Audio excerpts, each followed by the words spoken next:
Why does every game eventually get cracked? It doesn't matter if it's an indie game or a multi-billion-dollar franchise protected by the tightest security on the planet. Eventually, they all fall. But why? Is game security bad, or are hackers just that smart? Well, it's actually a system flaw in how computers work. And in this video, we will be looking into how these hackers manage to crack these games through these system flaws. But before we get to that, we need to know exactly why piracy exists in the first place. The common gut reaction from companies is pirates are just thieves who want free stuff, but the reality is a lot more human than that. In fact, a famous billionaire once proved that piracy isn't a price problem at all. It's actually a service problem. The billionaire was Gabe Newell, the founder of Valve. He realized that if gamers in Brazil or Turkey had to pay 2 weeks worth of rent for a single game, or if a game isn't officially available in their country at all, they will resort to piracy. But if you give them a fair price and a seamless download experience like Steam, they will happily pay. Piracy exists because of a gap in accessibility. Then why don't companies just stop it? Well,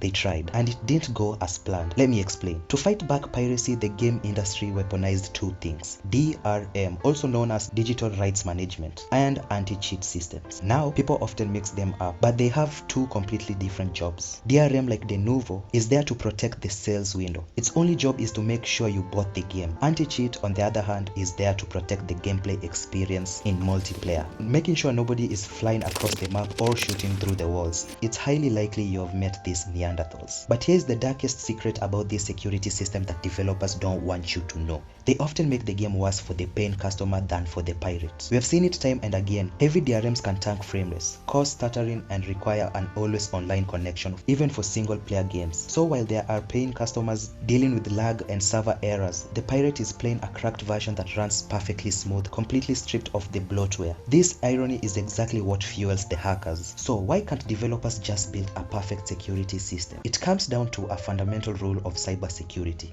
the asymmetry of difference. And this is where hackers have an advantage. Let me explain. Think of it like defending a console. As a developer, how many doors and windows do you have to secure to keep an intruder out? The answer is all of them. You have to secure every single line of code, every memory address, and every network packet perfectly. If you miss just one tiny vulnerability out of millions, you fail. But the hacker, they only need that one open window. More importantly, the hacker has something the developer can never take away: physical access to the machine. The game is running on the hacker's PC. They can freeze the game's memory, reverse engineer the code, and dissect it frame by frame in a controlled environment. You can't lock someone out of their own computer. Now this brings us to another problem of cat and mouse battle. So how does this even play out? Let me take you through. Day 1, the game launches with brand new security. Day 2, a hacker bypasses it. Day 3, the developer pushes an emergency patch to fix the hole. Day 4, the hacker finds a workaround to the patch. It's an exhausting cycle, but there is a specific reason why the mice almost always outruns the cat in the long run. Developers have deadlines, budgets, and investors breathing down their necks. They have to fix bugs, make DLCs, and eventually move on to the next game. Security is just one of 100 things they have to worry about. But for the hackers, they have infinite time, and they're motivated by something much more dangerous than money: clout and the thrill of the puzzle. Eventually, the developers stop patching the old games and the hacker wins by default. Now you might be thinking,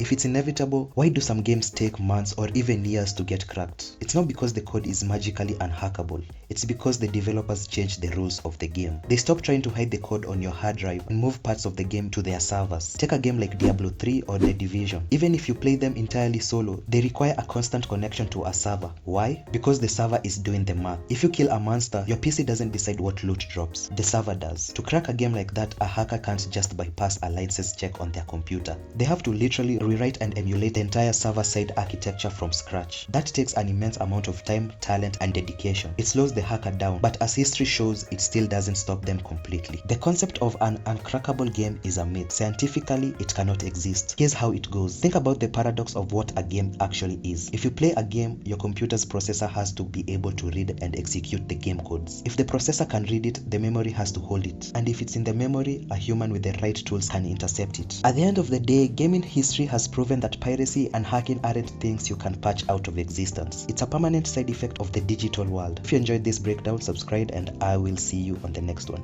Peace.